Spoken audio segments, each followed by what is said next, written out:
اما نگاره های امید پیغامی است از جنس توانمندی. دیوارهای نگارخانه ارغوان در بلوار سجاده مشهد این روزها تابلوی نمایش آثاری متفاوت است.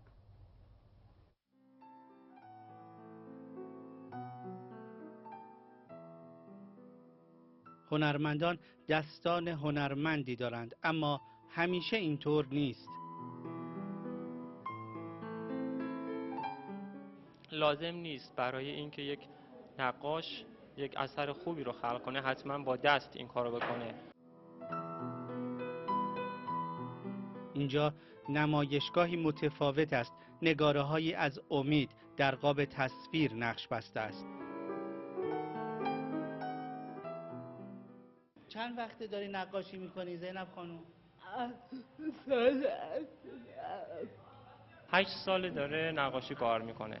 چهره خواهرشون رو کار میکنن که خیلی هم همراهش هست، همیشه کمکش میکنه. این اولین نمایشگاه گروهی من به همراه 5 تا دوستان هنرمندم هستش. 6 هنرمند معلول مشهدی توانمندی‌های خود را در این نمایشگاه در معرض دید عموم قرار دادند. حدود 4-5 ماه شروع کردم کار نقاشی رو، با تکنیک رنگ روغن کار میکنم و با دهان.